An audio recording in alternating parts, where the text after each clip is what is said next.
Bonsoir.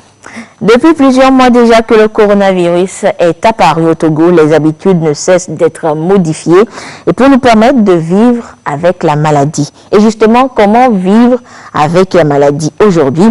Les invités de ce soir nous en diront un peu plus. Et nos invités sur ce plateau, ce sont d'abord professeur Majesté Iou Watiba. Il est infectiologue, responsable du centre de prise en charge des personnes atteintes du Covid-19, le centre Covid-19, le CHR Lomé-Commune. Il est également doyen de la faculté de médecine à l'université de Lomé. Professeur Iou, bonsoir. Bonsoir. Nous avons également professeur Komi Séraphin Adjo. Il est pneumologue, chef du service de pneumologie au CHU Sylvanus Olympio et également co-coordonnateur des soins au centre Covid-19, le CHR Lomé Commune. Professeur Adjo, bonsoir. Bonsoir, madame. Alors, professeur Iou et professeur Adjo, dites-nous, la situation se stabilise-t-elle? Parce que ces derniers temps, on entend 5 cas positifs, 7 cas positifs. Est-ce qu'on va vers une stabilisation, professeur Iou? Nous inviter pour parler de cette affection qui devient vraiment le sujet au quotidien. Alors, doit-on dire que la situation se stabilise? Je crois que non. Parce que quand on voit les chiffres au Togo depuis le début, nous n'avons pas véritablement eu de grands écarts ou de grandes flambées. Les plus forts qu'on a eu, c'est autour de 20 cas dans la journée, mais ça n'a jamais été suivi pendant longtemps. On a 20 et puis on descend et on monte, etc. Ça, c'est le fruit d'une stratégie qui a été mise en place depuis le début. La stratégie a consisté à mettre suffisamment de moyens pour qu'on ne puisse pas avoir suffisamment de cas, et c'est ce que nous continuons de faire. Mais quand on regarde depuis le début, on a toujours eu 5, 8, 1, 0, 5, 8, 1, 0, et c'est ce qui s'observe encore aujourd'hui. Et je vais préciser qu'au moment où le Togo a commencé à prendre les mesures draconiennes contre cette affection, nous n'avions pas 50 cas actifs. Aujourd'hui, nous avons, à ce jour, la date d'hier, puisque les chiffres de la date d'aujourd'hui ne sont pas encore sortis, donc je ne peux pas me prononcer là-dessus officiellement tant que les autorités ne les sont pas encore appropriées. Donc, à la date d'hier, nous avions 180 cas actifs. Donc, au moment où nous confinions, nous n'en avions pas 180 cas actifs. Ce qui veut dire que le mal est là, le mal est d'autant plus présent aujourd'hui, et c'est donc maintenant que nous devons, en principe, continuer l'adoption des vraies mesures barrières, parce que, loin de croire que ça régresse, nous pensons que la maladie perdure, la maladie est toujours là, et elle sévit. Aujourd'hui, toutes les préfectures quasiment sont atteintes, et toutes les couches socio-professionnelles également sont touchées. Ce qui veut dire que nous sommes en pleine épidémie et certaines tendances même osent dire que nous allons ou nous rentrons véritablement dans l'épidémie et il n'y a pas lieu aujourd'hui de crier victoire et de dire que la maladie est sous contrôle. Elle est loin d'être sous contrôle. Ah, ok. Alors, professeur Adjo, vu, disons, la tendance, les Togolais étaient partis pour jubiler, se dire que nous sommes sortis d'affaires. Ça doit être une grosse erreur de penser qu'on est sorti d'affaires. Comme vient de le souligner professeur Iou, tout ce qu'il faut comprendre de cette situation, c'est que la pandémie de Covid-19, c'est un peu comme un feu de brousse en saison sèche. Ça peut partir n'importe quand, de n'importe où.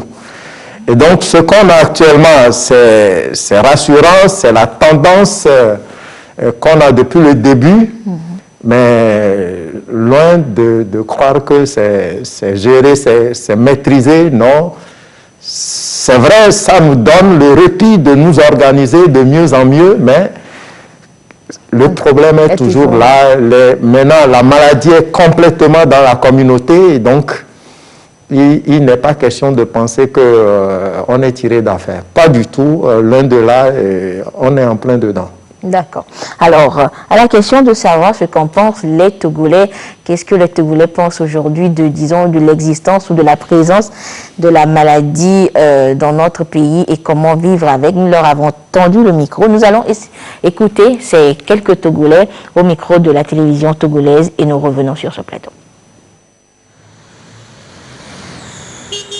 Il y a plusieurs qui pensent que comme le couvre-feu est levé et la maladie est terminée. Mais nous, à notre niveau, on pense que la fin du couvre-feu n'est pas la fin de la maladie. C'est pourquoi vous me voyez toujours en masque.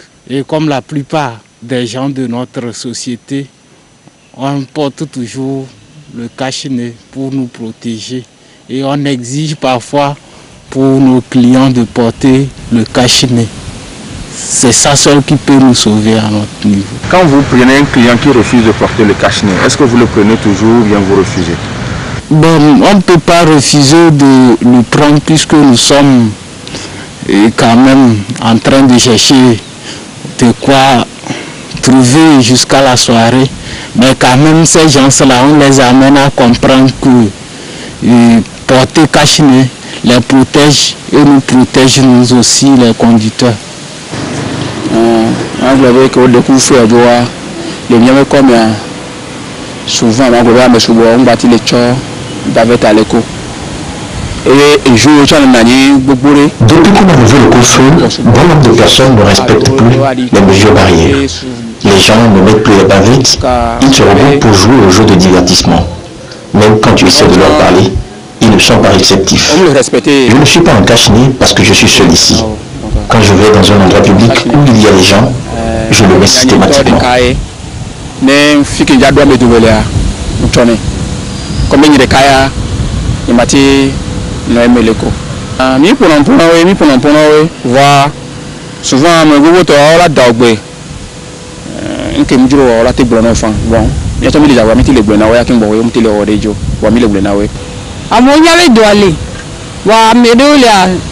Souvent, les gens sont conscients que la maladie persiste toujours, mais ils n'arrivent plus à respecter le port du cache-nez.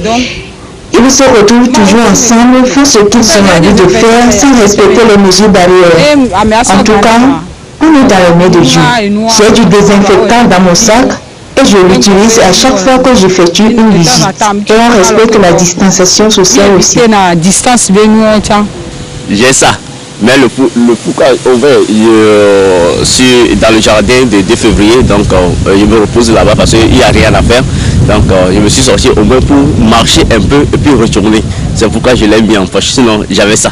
Il y a un relâchement. Oui, au début, tout le monde a peur. Mais arrivé à un temps, c'est comme si tu veux encore respecter le code, tu vas mourir. Donc vaut mieux sortir, faire l'activité et mourir mieux, c'est mieux que de rester à la maison. Donc la crise est tellement au top que avec la maladie même on peut sortir pour faire l'activité. Parce que la crise est au top. Nous voulons ça, l'argent, l'argent, l'argent. Voilà donc quelques Togolais qui s'exprimaient sur, disons, la présence de la maladie. Professeur Adjo, aujourd'hui, après, disons, la levée de certaines restrictions, comme les Togolais, vous avez écouté avec nous, on a assisté à une sorte de relâchement. Les Togolais ont pensé que, ou bien pensent toujours que, bon, ça va, on peut sortir, on peut faire tout ce qu'on veut, on peut vivre comme avant. Oui, c'est malheureusement l'amer constat qu'on fait aujourd'hui. Et ceux qui ont été interviewés ont bien souligné la réalité. L'impression générale, c'est la liberté retrouvée. Et donc, on retrouve nos anciennes habitudes. Et ça, c'est une erreur qu'on risque de payer cash. Il suffit de voir ce qui se passe sur le plan international. Aux États-Unis, en Allemagne, en Chine, on sait que tout relâchement conduit à une nouvelle flambée. Oui. Et comme on l'a déjà souligné, c'est maintenant même que la maladie s'implante dans la communauté chez nous. Et le risque de contamination aujourd'hui est 10 fois plus élevé que ce qu'il était il y a 3 mois. Et donc, ce n'est pas le moment de nous relâcher. Malheureusement, ce n'est pas ce qu'on observe. Les gens se sentent fatigués, on comprend, mais il va falloir qu'on change tout simplement de paradigme. Ce n'est pas que la pluie a cessé, on nous dit d'aller sous la pluie en prenant des parapluies. C'est ce qu'il faut comprendre. La pluie n'a pas du tout cessé, l'orage n'a pas cessé. Et ce serait une erreur de penser qu'on pourrait continuer par vivre comme si de rien n'était. Professeur, vous avez également constaté, disons, on ne va pas dire des dérives, mais ces relâchements-là en ville. Oui, ce que je veux dire aux Togolais, nous avons un choix à faire.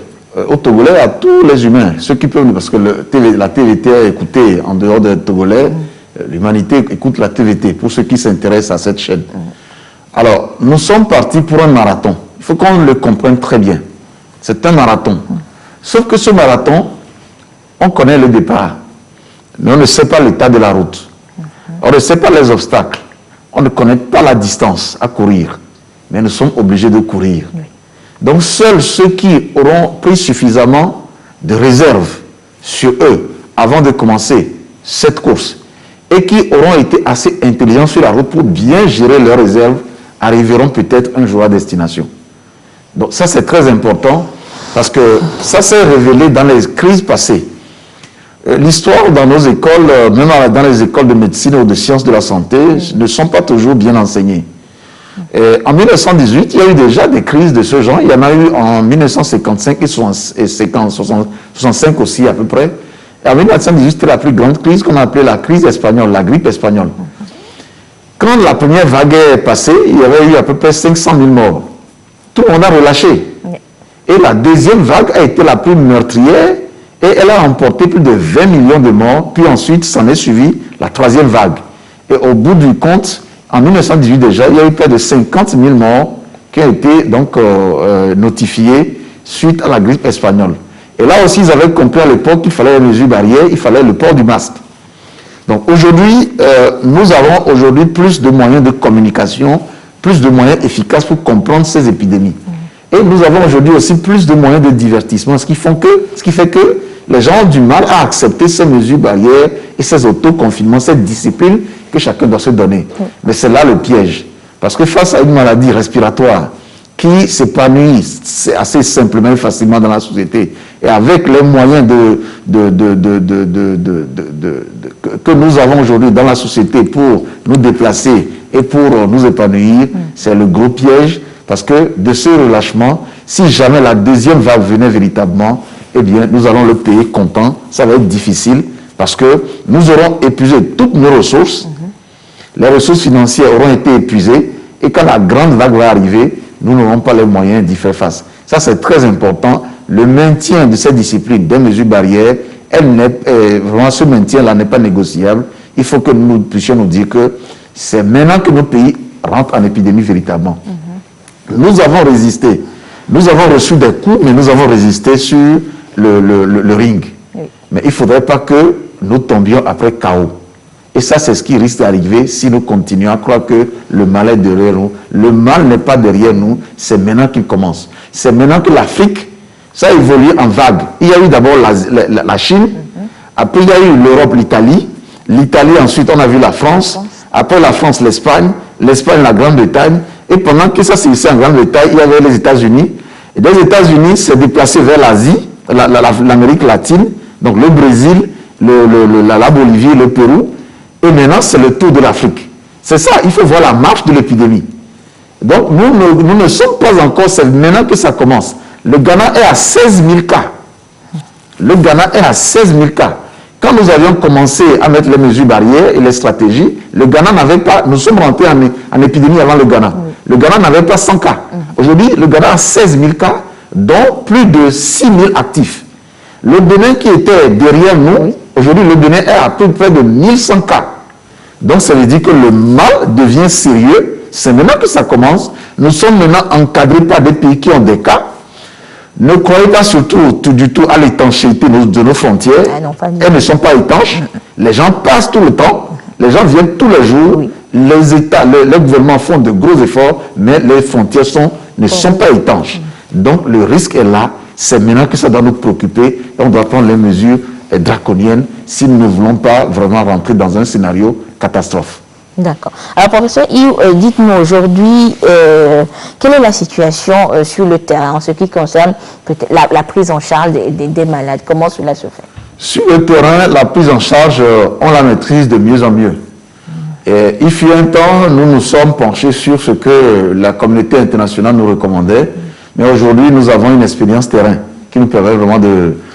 il n'y a plus de psychose, comme c'était le cas avant, on connaît mieux le Covid-19. Je peux vous dire que les cas de décès aujourd'hui se recrutent beaucoup plus parmi les gens qui ont des problèmes sous-jacents. C'est surtout les cas, les gens qui ont des débilités, des maladies débilitantes, sous-jacentes. Il y en a, on parle du sida, on parle de l'hypertension, on parle des gens qui ont des maladies respiratoires, les gens qui ont un problème, une maladie sanguine, les gens qui sont relativement faibles, on va dire. Mais la grande surprise, c'est que nous avions dit au début que les personnes âgées étaient des personnes à risque. Oui. Mais nous nous sommes rendus compte que, malheureusement, heureusement, parmi les décès, nous n'avons pas encore eu de personnes âgées. Et les personnes âgées ont toutes guéri.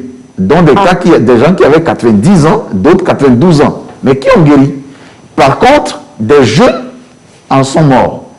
Et il y a eu des cas où on a dû faire de grosses réanimations allant jusqu'à la dialyse pour pouvoir leur sauver la vie.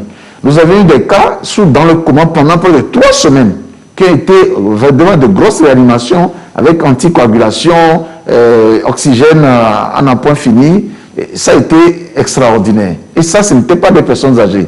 Ça veut dire qu'on ne sait pas, l'épidémie, ou du moins le faciès épidémiologique, n'est pas tout à fait le même qu'en Europe. En Europe, c'est les vieux qui mouraient. Mais ici, les rares vieux que nous avons eus ont bien tenu le coup. Je ne suis pas en train de dire que les vieux doivent baisser la garde, mais c'est pour dire que ne pensons pas que c'est forcément les gens les plus faibles, a priori, qui sont les plus exposés, mais c'est tout le monde. Et ce que nous voyons aujourd'hui, les gens qui meurent sont des jeunes, dans notre contexte. Et ailleurs au monde, il n'y a quasiment pas eu des nouveau-nés, des enfants d'âge inférieur à 1 an qui en sont touchés. Mais chez nous, nous avons eu des cas de décès chez des enfants d'âge inférieur à 1 an. Donc ça veut dire que chaque pays a ses réalités. Alors revenons au traitement. Donc vous voyez bien que quand je l'ai déblayé, c'est chaque personne, chaque patient avec une indication de traitement donné. Derrière ça, nous avions, sur le plan national, arrêté un protocole à base d'hydroxychloroquine et d'azithromycine. Nous continuons de l'utiliser. Parce qu'à défaut de quelque chose qui soit meilleur, nous utilisons ce que nous avons sous la main. Nous continuons de l'utiliser et quasiment tous les patients sont sous ce protocole. Les relations internationales avec du chef de l'État ont permis d'avoir une petite dose de Covid Organics malgache qu'on a commencé à essayer, qu'on a pratiquement fini d'essayer sur les patients qui l'ont reçu. Il ne me revient pas ici de donner les résultats de cette étude. Il faudrait que les autorités se l'approprient et par la suite maintenant, des indications seront données si on va aborder dans ce sens ou rester avec l'autre protocole que nous avons. Maintenant, l'homme, là, c'est l'homme qui fait la maladie. Donc quand on traite une maladie, il faut traiter tout l'environnement humain, il faut traiter tout l'être humain et c'est en prenant en charge correctement toutes les maladies possibles de cette personne et les conséquences que la maladie a pu avoir sur l'organisme de la personne qu'on arrive à avoir des résultats. Je précise quand même que de gros efforts sont faits. De gros efforts sont faits de la part du corps médical et ce n'est pas pour rien que depuis, nous n'avions quasiment plus de décès sauf celui que nous avons eu la fois dernière. Et ces décès, je le précise, c'est des décès, quand on voit un peu la contribution du Covid-19 dans la survenue de ces décès, Covid-19 ne représente peut-être pas 2%. Parce que c'est des cas, par exemple, qui avaient des AVC. Sur ce terrain d'AVC, la personne a le rein totalement bloqué, la personne a le foie qui est totalement détruit, et malheureusement, il y a eu Covid-19. Vous allez voir que toutes ces maladies en elles-mêmes déjà suffisent pour tuer la personne. Mais on dira qu'on va mettre ça sur le compte de Covid-19. Sur les 14 décès réellement que nous avions eus, il y a, je dirais, 3 ou 4 qu'on peut vraiment attribuer véritablement à Covid-19. C'est pour dire que quand on est une personne porteuse d'une maladie grave, sous-jacente, il faut faire attention. Il n'y a que les mesures barrières qui soient des mesures sûres dont le bénéfice est avéré partout où on est. D'accord. Alors, professeur Adjor, vous êtes également au centre, au CHR, le Mécomi. C'est vrai qu'au tout début, des gens même avaient peur de passer dans la zone du CHR parce que c'était Covid. Alors aujourd'hui, dites-nous, quelle est l'ambiance au niveau du centre? Est-ce que bon, disons que l'atmosphère est plus gaie, les gens viennent plus aisément. Comment ça se passe? Je vais d'abord parler du personnel soignant. Et comme le professeur Maestéou l'a dit tout à l'heure, on connaît de mieux en mieux cette affection. On sait à peu près les risques qu'on court et on sait mieux cerner les contours. Ce qui fait que le personnel soignant est moins crispé. Il est plus réactif. Et il est plus enclin à faire mieux le travail qu'on leur demande. Et ça, c'est une très bonne chose pour nous. Maintenant, pour tout ce qui entoure les malades eux-mêmes, je crois que, comme vous l'avez constaté, un gros effort a été fait pour améliorer les conditions d'hébergement des malades, ce qui fait que l'atmosphère a nettement changé, s'est améliorée. Les plaintes qu'on avait au départ se sont estompées. C'est vrai, on n'offre pas un cadre de 5 étoiles aux gens, mais un gros effort a été fait. Donc, sur ce point, on est satisfait. Maintenant, par rapport à la population, le centre, dans son organisation même, n'autorise pas trop de mouvements des patients, des accompagnants ou des parents des patients. On autorise des visites bien ponctuelles à des moments bien ciblés pour répondre à des préoccupations précises des malades. Et donc, ce n'est pas un lieu où on voit des gens défiler tout le temps. Et donc, je ne peux pas apprécier, évaluer le comportement des gens par rapport au centre.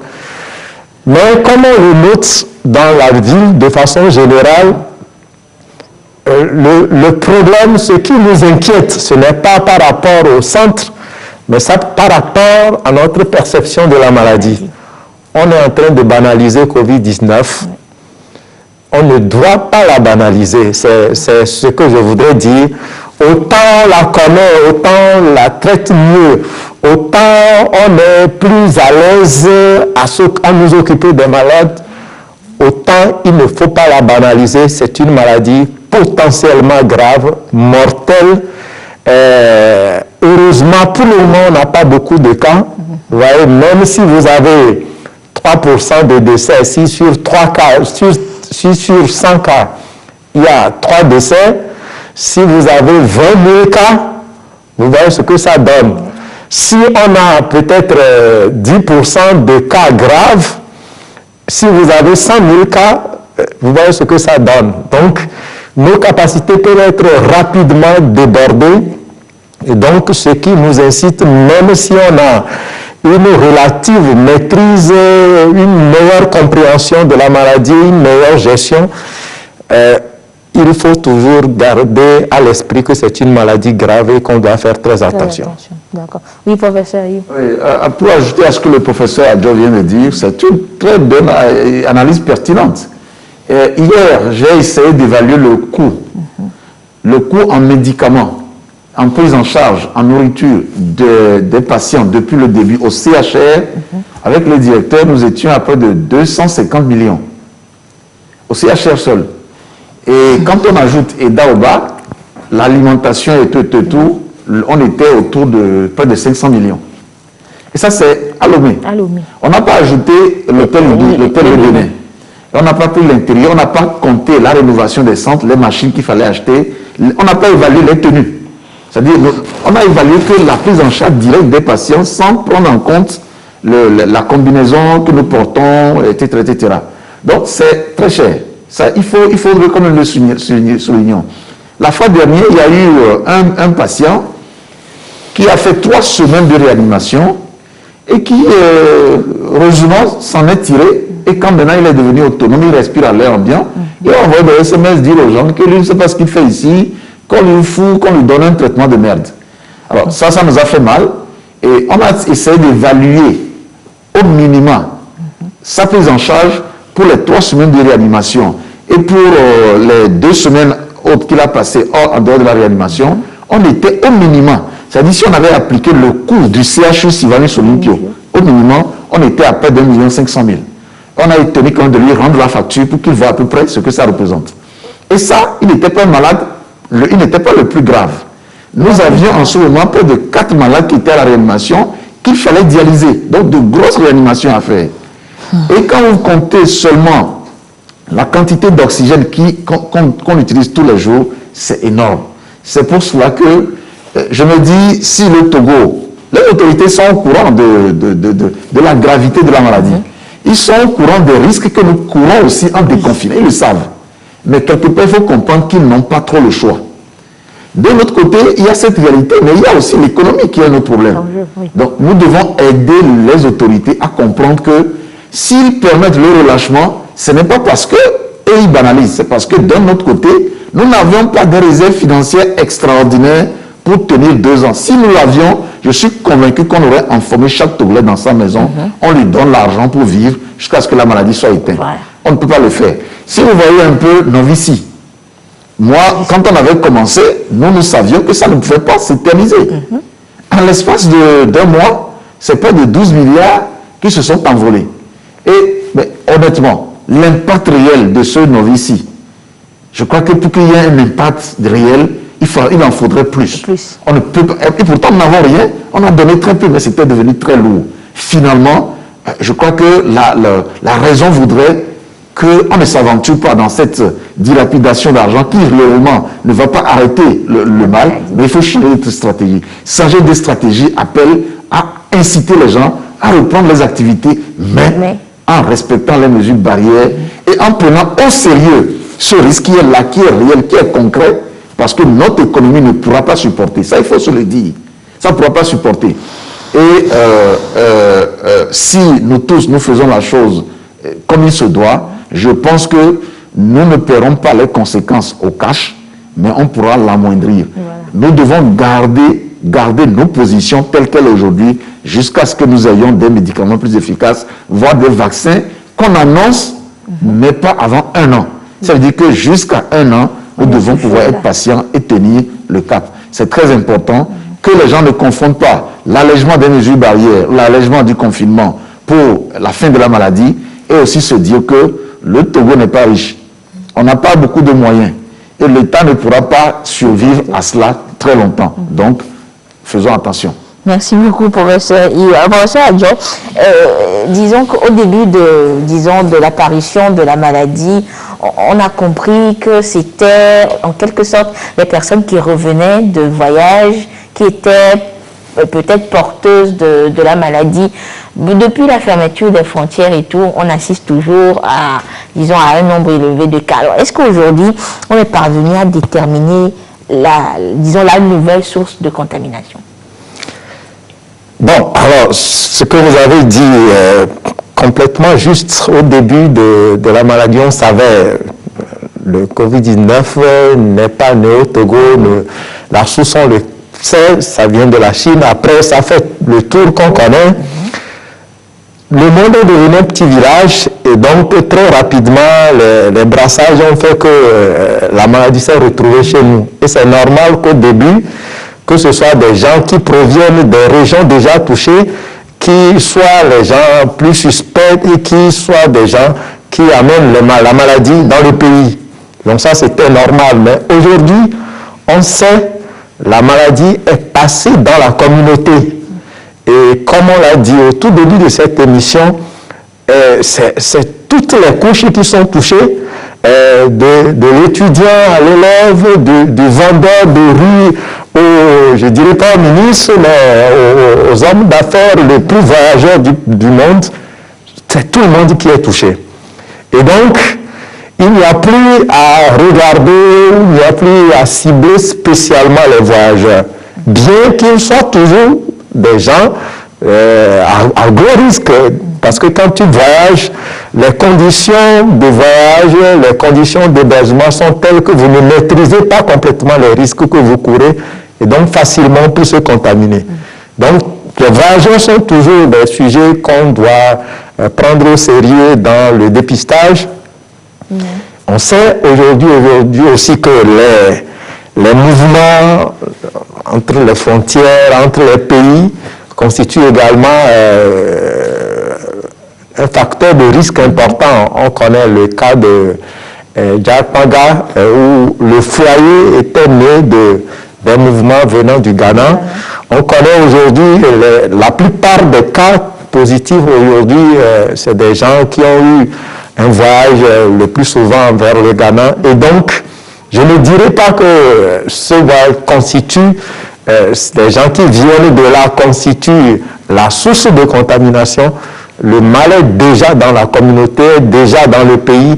Et comme on l'a souligné en début d'émission, toutes les préfectures sont touchées, du cultivateur à l'homme de bureau. Et donc, on est tous concernés et on doit faire attention. On doit garder les yeux ouverts et être rigoureux, discipliné par rapport aux mesures barrières, quelle que soit la personne que nous avons en vue, quelle que soit la personne que nous côtoyons. Voilà ce que je veux dire. Ok. Alors, professeur Iou, moi, à vous, je voudrais demander plutôt, disons, l'autre aspect de cette lutte contre le coronavirus. Le gouvernement a rendu obligatoire le port de bavettes. Mais est-ce que cela aide aujourd'hui? Il y a eu une avancée dans cette lutte contre la maladie, le port de bavettes. Cela aide énormément. Il suffit que vous portiez le masque 30 minutes, 1 heure, pour vous rendre compte que le masque que vous venez de porter, il change d'odeur. Oui. Pourquoi? Ça veut dire qu'il y a quelque chose qui sort de quelque part et qui est emmagasiné dans la bavette. Oui. Je suis même allé plus loin. J'ai discuté avec une autorité la fois dernière qui me disait, mais dis donc, après Covid, je crois qu'on devait quand même maintenir le port du masque. J'ai dit, mais pourquoi? Il me dit, mais tu réalises qu'à la fin de la journée, l'intérieur de ton masque ne sent pas bon. Donc avant, tout cela était déversé sur la nourriture, sur... voilà. Donc pour vous dire que le masque contient quelque chose. Et c'est ce quelque chose qu'il contient là que nous ne voulons pas voir dehors. Donc le port de masque a son sens et aura toujours son sens. Donc en le généralisant, je crois que c'est une bonne chose. Ça permet au moins à chacun, même si le masque est vieux, même si le masque entre griffes est sale, il ne doit pas être sale. Ok? Imaginez quelqu'un qui porte un masque sale. S'il ne l'avait même pas porté, qu'est-ce que ça aurait été? Donc le port du masque est bon. Je ne fais pas l'apologie des masques sales, il faut les laver, mais c'est pour dire que le masque, quand on l'a, il faut le porter. Et ça aide toujours, quel que soit le masque. On va voir sur les réseaux sociaux bientôt, quelques jours, il y avait des petits, je dirais, des vidéos qui circulent et qui disent que, attention au masque artisanal, le masque même artisanal, il protège de quelque chose. Il vaut mieux avoir une petite protection que rien du tout. Donc là-dessus, je crois que le débat là, c'est un débat qu'on ne doit plus, sur lequel on doit plus trop s'éterniser. Il faudrait que nous l'adoptions de façon définitive. Ça, c'est au moins quelque chose dessus. Et ajouter à cela le lavage des mains, c'est tout ce que nous avons, pays à ressources limitées, pour pouvoir faire une riposte quand même intéressante, sérieuse, contre cette affection.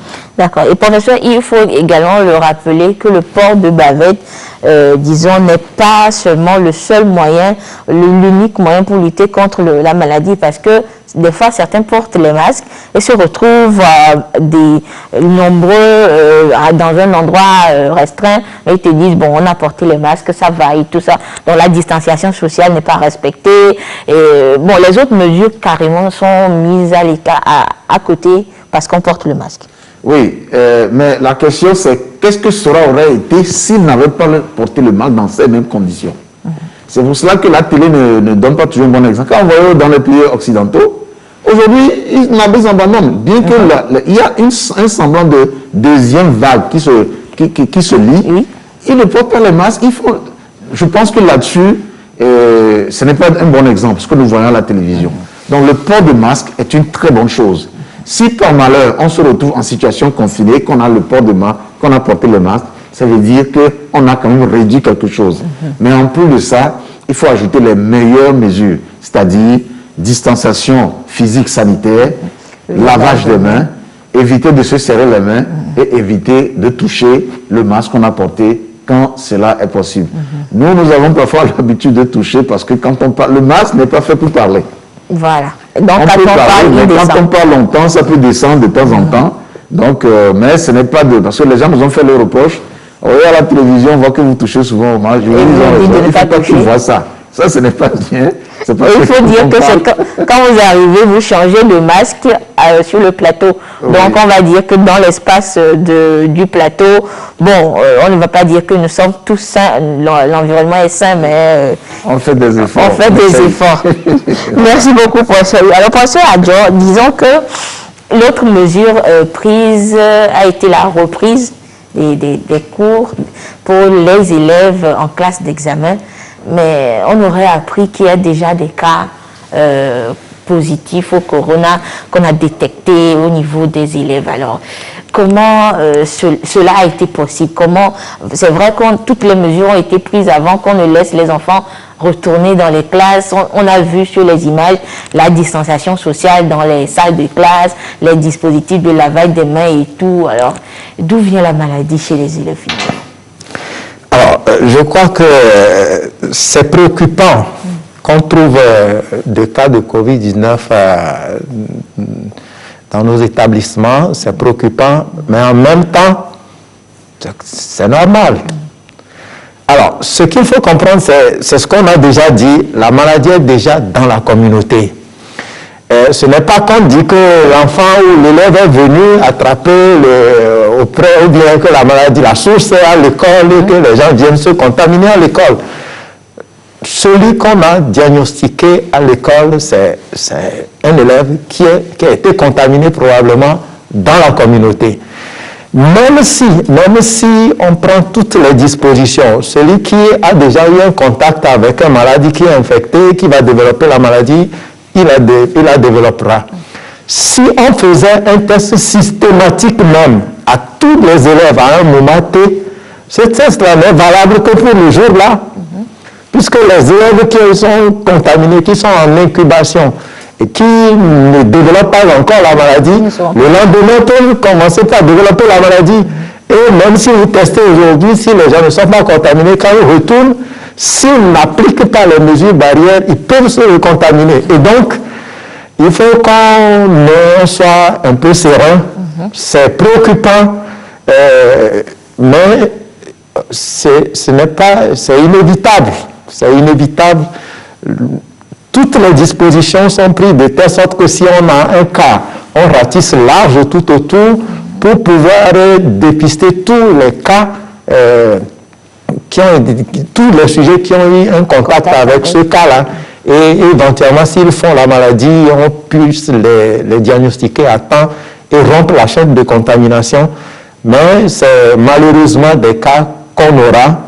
Même si on décide de tester régulièrement, ça réduira peut-être l'ampleur, mais ça ne l'arrêtera pas, étant donné que la contamination est communautaire aujourd'hui. D'accord. Alors, professeur, quand on a détecté ces cas, bon, disons que les parents se sont dit, mais alors si c'est comme ça, il faudrait que nos enfants reviennent à la maison, parce qu'on se disait que c'est parce que les enfants sont retournés à l'école qu'il y a eu des cas. C'est une grosse erreur. On avait dit, il va falloir maintenant que nous développions de nouvelles stratégies pour vivre avec le virus. Et cette nouvelle stratégie, c'est d'abord des mesures barrières qu'il faut avoir et ensuite voir comment minimiser le risque. On ne va pas aujourd'hui annuler le risque, on va le minimiser. Et je l'ai dit, nous savons où le marathon a commencé, mais on ne connaît pas l'état de la route, on ne connaît pas la situation de la course, on ne connaît pas la destination. Donc nous devons aujourd'hui développer de nouveaux mécanismes pour vivre en situation d'épidémie de cette nature. Et si tout le monde joue le jeu et que chacun essaie de respecter les mesures, nous n'allons pas éliminer totalement le risque, mais on va le réduire. Il s'agit ici de garder sa position, de tenir le front jusqu'à ce que la riposte véritable et définitive, résolue, arrive, et ça sera par voie vaccinale. Parce que l'épidémie est tellement ancrée dans les communautés, facile à se propager, qu'il serait quand même illusoire de croire qu'un beau matin va se lever et puis 0 cas, on n'a plus de cas. Ça va être difficile. Je crois que nous devons aller dans ce sens et que les parents comprennent que la solution n'est pas de garder les enfants à la maison, mais qu'on puisse concomitamment, que la maladie sévit, essayer de reprendre un certain nombre d'activités tout en ouvrant les yeux et de se dire que le mal peut frapper tout le monde et partout. Et en relâchant les mesures, on risque de tout perdre et de ne plus savoir où nous allons et quasiment nous perdre totalement. D'accord. Alors, professeur, disons qu'on apprend que bientôt la réouverture de nos frontières. Dites-nous, est-ce que à votre niveau, vous êtes, bon, peut-être dans on va pas dire le secret des dieux, mais vous êtes associé pour savoir quelles sont les dispositions qui sont en train d'être prises avant, disons, cette réouverture, parce que ce sera une décision vraiment importante. Merci. Le professeur Adjoa ici présent et moi et d'autres personnes, nous sommes membres du conseil scientifique du président de la République, où nous avons quand même cet honneur d'être consultés souvent sur cette thématique. Alors, la vision du conseil scientifique, c'est nous sommes favorables à la relance de l'économie et à l'ouverture des frontières de façon graduelle, mais tout en ouvrant les yeux sur ce qu'il faut faire pour que cette ouverture de frontières ne devienne pas un souci supplémentaire. Et en la matière, on a vu que le gouvernement a décliné. Ça, c'est une mesure de la CEDEAO. Et il y a eu des étapes dans les ouvertures des frontières. Et évidemment, frontières ouvertes veut dire qu'il y aura des gens qui vont passer dans les deux sens. C'est l'homme qui est porteur de la maladie. Donc c'est cet homme-là qu'il faut essayer d'encadrer, faire en sorte qu'on puisse avoir des mesures de dépistage, des mesures de quarantaine, des mesures barrières pour faire en sorte que quelqu'un qui vient avec sa maladie ne puisse pas être un foyer de contamination supplémentaire. Donc ces mesures sont en étude, sont en train d'être mises sur pied, notamment à l'aéroport. On est en train de mettre en place des laboratoires rapides qui puissent dépister des cas si les gens arrivent. Cette semaine, il y a eu même une réunion au niveau de la faculté où j'ai suivi des professeurs qui étaient en réunion pour travailler justement sur cette thématique, dont un des membres, le professeur Daniel, qui est membre du conseil scientifique, et donc qui travaille sur cette thématique-là. De l'autre côté, tout le monde s'agite au niveau même de la coordination. Cette coordination est pluridisciplinaire. Oui. Il y a la douane, il y a la police, la gendarmerie. Chaque entité, pour ce qui la concerne, essaie de travailler pour voir à leur niveau qu'est-ce qu'il faut faire. Les hôteliers font pareil, les agents de douane font pareil, les écoles, etc., etc. Donc je crois quand même que c'est une riposte de façon globale, faite de façon pluridisciplinaire qui va aider. Mais Covid-19 est une maladie nouvelle. Comment ça va évoluer, comment ça va se dérouler, chaque jour nous apprenons. Personne aujourd'hui ne peut prédire, ne peut faire des prédictions sur comment Covid-19 va se développer dans un pays et va évoluer. Personne. Celui qui le fait, c'est vraiment un sorcier. Personne. Parce que c'est une maladie nouvelle. Nous avons appris chaque jour. Et ça reste quand même la grande inconnue qui demande à ce que nous soyons toujours vigilants et qu'on ouvre les yeux sur tout ce que nous faisons pour que nous ne soyons pas surpris. D'accord. Alors, professeur Adjoa, est-ce qu'on prend exemple toujours, enfin, surtout sur les autres, parce que si on se réfère à certains pays voisins, ils ont, disons, pris des mesures de déconfinement, de réouverture, et on a vu ce qui se passe ces derniers temps. Le nombre de cas augmente à une vitesse grand V. Alors, est-ce qu'au niveau, disons, du comité scientifique et de la coordination, on prend exemple sur les autres pays avant de se lancer au niveau du Togo? C'est évident. Je crois que même la peur qu'on a eue de Covid-19 provient de ce qu'on a vu chez les autres. Et on apprend des autres, on essaie de ne pas commettre les mêmes erreurs, de ne pas tomber dans les mêmes conséquences. Mais parfois, on n'a pas le choix. Ça, c'est ça le problème. Tout à l'heure, le professeur Majesté abordait la réouverture des frontières. C'est une décision internationale, communautaire. Et le Togo ne peut pas à lui seul décider des mesures propres à lui sans concerter les autres.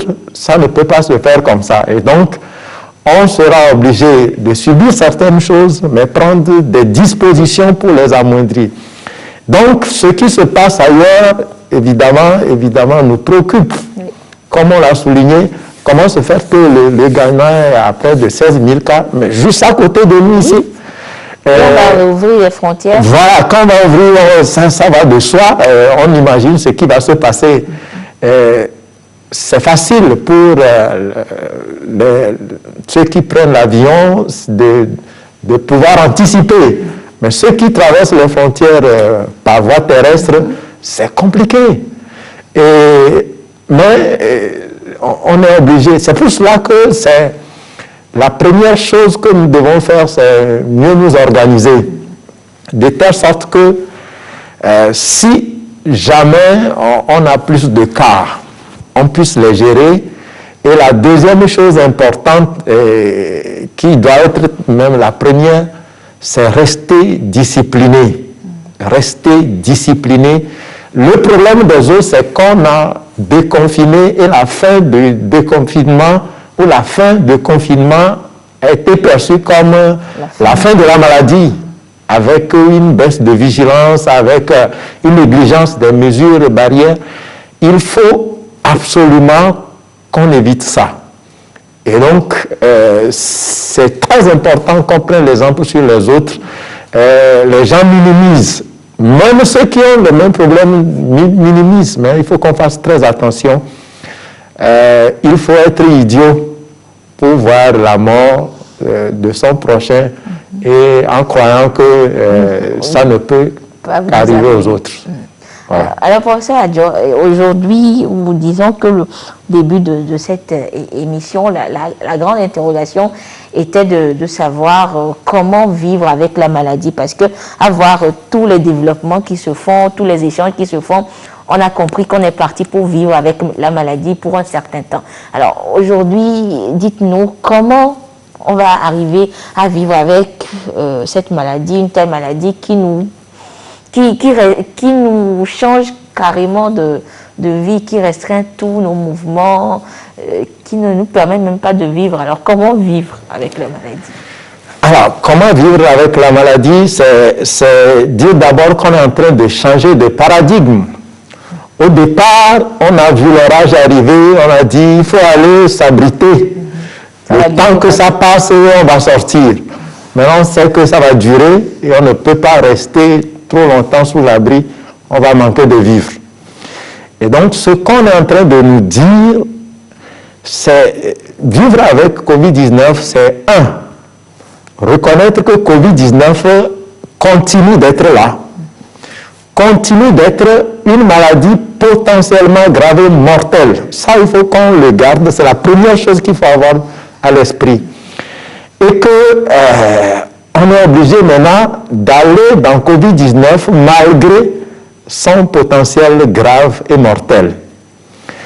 Et si on a ce changement de mentalité, si on arrive à intégrer cette conception-là, le reste, c'est comment faire pour rester en vie à côté d'une maladie qui est mortelle. C'est en fait ça. Et donc, vivre avec Covid-19 veut dire tout simplement, accepter Covid-19 est là. Ce n'est pas le banaliser, ce n'est pas l'oublier, pas du tout. Et appliquer rigoureusement et à tout moment les mesures barrières pour ne pas se laisser contaminer. Je crois que c'est en ces termes-là qu'on doit voir vivre avec Covid-19. C'est loin de vivre sans tenir compte de Covid-19. D'accord. Voilà. Alors, professeur Iou, et vous, de votre côté, selon vous, comment le Togolais va arriver à vivre avec cette maladie-là? Oui, le professeur a déjà dit l'essentiel. J'ajouterais tout simplement qu'il y a un vieil adage togolais qui disait que c'est la peur du gendarme qui est le début de la sagesse. Il faudrait que il y ait plus de mesures de rétorsion. J'ai remarqué une chose. Le jour, 2 policiers se mettent une rue en train de réprimander les gens pour un comportement, au moins sur l'axe là, les gens se comportent bien. Oui. Je crois qu'il faudrait ça. Si dans un feu rouge, je ne dis pas de brutaliser ou de violenter, c'est pas de ça que je parle. C'est des mesures plus assez souples, mais qui restent efficaces. Si dans un feu tricolore, des gens n'ont pas le masque et que les policiers viennent et enlèvent les clés des motos parce qu'ils n'ont pas le masque, vous allez voir que les gens seront plus regardants. Si fait descendre des gens à moto parce qu'ils n'ont pas porté le masque. Et on leur dit, va chercher un masque avant de remonter. Vous verrez que les gens, ça va rentrer plus dans les habitudes. J'avais appris en tant qu'on verbalisait, on donnait des... Voilà. Oui. Donc je crois que c'est des choses qu'il faut faire pour toujours éveiller les gens que ce n'est pas du jeu et que nous n'avons pas encore fini avec cette maladie. Si on le fait, et dans les marchés par exemple, il y a ces mesures assez policières, je crois que ça va donner un résultat. Parce que quand les forces de l'ordre sortent dans la rue pour le port de casque, vous allez voir que rapidement, les gens se donnent l'alerte. L'alerte, ils sont dans la journée, tout le monde porte le casque. Tout le monde, mais dès qu'on n'arrête plus les gens pour le port de casque, vous allez voir que le lendemain, tout le monde abandonne le port de casque. Je crois que ce côté-là est important pour que les gens sachent que le mal n'est pas fini et qu'il y a aussi les autorités qui jouent leur rôle de gendarmes pour que les gens puissent continuer à respecter ces mesures. Il y a d'autres réflexions qui sont sur la table. Les gens ne croient pas parce que peut-être ils n'ont pas encore vu comment ça se passe quand il y a des cas de décès, malheureusement. Oui. Quand il y a un cas de décès, c'est dramatique. Les Togolais disent, vous ne nous montrez jamais les gens malades, et tout ça, et vous nous dites qu'il y a la maladie. Oui, je vous dis que c'est tellement préoccupant que la semaine dernière, j'ai reçu la visite d'une petite sœur qui est venue à la faculté de médecine juste me demander est-ce que c'est vrai que Covid-19 existe? Et quand elle était arrivée, j'étais avec deux collègues, le professeur Ikwevi, qui est le porte-parole de la commission du conseil scientifique du président. Il y avait le professeur Salou, et j'ai dit, mais ça tombe bien, voilà ce que ma petite sœur vient de me demander. Et elle avait été envoyée par ses copines, qui étaient venues pour dire, mais c'est ton frère qui est dans l'histoire là, va lui demander si c'est vrai que Covid-19. Et là, j'ai attrapé ma tête, j'ai dit, mais voilà, c'est grave. Si dans la maison du pasteur, on ne croit pas en Dieu, vous imaginez un peu comment ça va être les autres. Donc nous avons du travail à faire. J'ai eu à échanger par la suite avec une personne qui est aussi dans la stratégie de riposte. On s'est dit, peut-être qu'il faut maintenant montrer aux gens ce qui se passe. Quand quelqu'un décède, non seulement c'est de loin que la famille voit le corps, ils n'ont pas accès. Le corps est enterré dans des conditions pas très catholiques par les services d'inhumation. Et je vous assure que vous avez beau être un gros responsable, franchement, votre enterrement n'est pas... Même si nous disons que c'est un enterrement digne et sécurisé, franchement, ce ne sont pas des enterrements à proprement parler. Rien que ça, je crois que ça doit amener les gens à se dire, c'est quand même une vilaine maladie. Si tu disparais aujourd'hui, franchement, tu n'as pas un enterrement comme on a l'habitude de le faire. Donc, ça doit nous interpeller à nous dire que le mal existe. Nous changerons peut-être de manière de sensibiliser en montrant aux gens les souffrances des gens dans les réanimations. Les Blancs l'ont fait. Oui. On a vu des gens à la télévision agonisant. Nous en avons chez nous. Nous en avons régulièrement chez nous. Des gens qui font 30 jours de coma. 30 jours ou au minimum 2 semaines, 3 semaines de coma, où il faut les intuber, ils sont oxygène dépendants. Vous voyez, le poumon est complètement détruit. Nous en avons chez nous. Beaucoup s'en sortent sous grosse réanimation, mais c'est des réalités. S'il va falloir ça pour que le Togolais comprenne et croit à l'existence de la maladie, aujourd'hui, toutes les options sont sur la table et on pourra arriver à cela un jour. D'accord.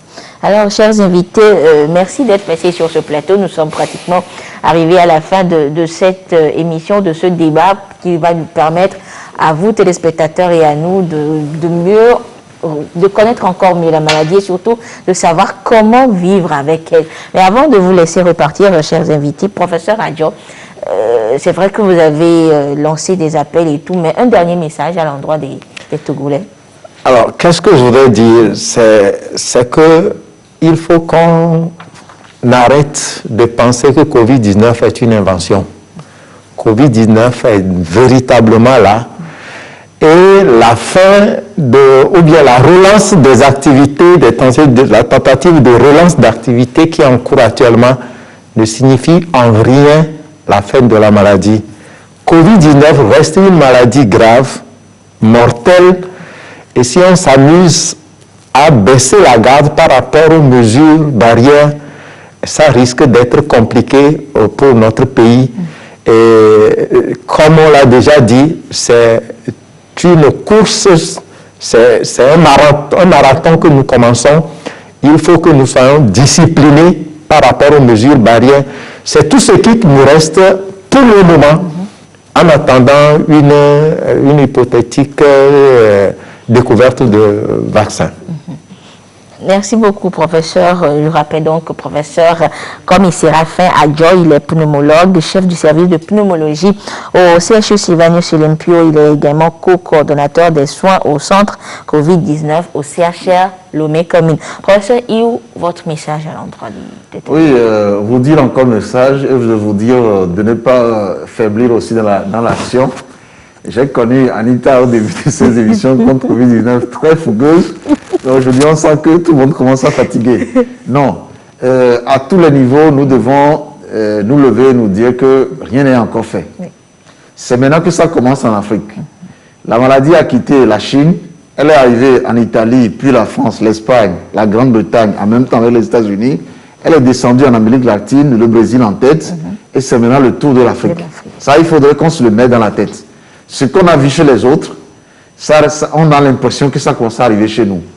Et le piège, justement, c'est croire que tout est fini et que le déconfinement est fini. Je veux dire aux gens que le déconfinement ici chez nous, ça ne veut pas dire que c'est fini.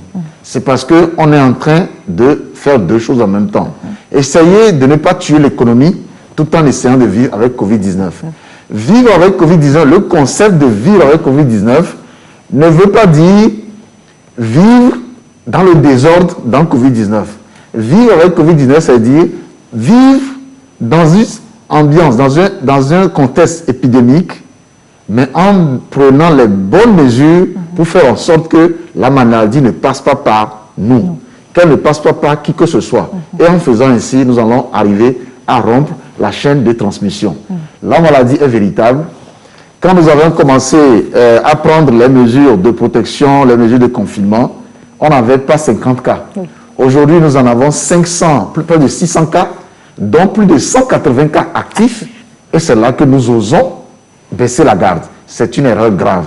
Parce que nous sommes en train de voir venir un tsunami qui s'approche. Nous pouvons encore arrêter les dégâts en prenant les bonnes mesures. Et ça passe par la discipline. Merci beaucoup, professeur Iou, professeur Majesté Iou Atiba, qui est infectiologue et coordonnateur du centre de prise en charge des personnes atteintes de Covid-19, le CHR Lomé Commune. Il est également doyen de la faculté de médecine à l'université de Lomé. Merci à vous, chers téléspectateurs, de nous avoir suivis. Vous avez donc compris, le mal existe, la maladie existe, le Covid-19 est une réalité. C'est une maladie qui tue, mais nous devons apprendre à vivre avec elle, mais dans la discipline. Merci de nous avoir suivis. L'autre rendez-vous est pris pour vendredi prochain pour un autre thème, pour une autre sensibilisation sur la maladie. Excellent suite de nos programmes. Au revoir.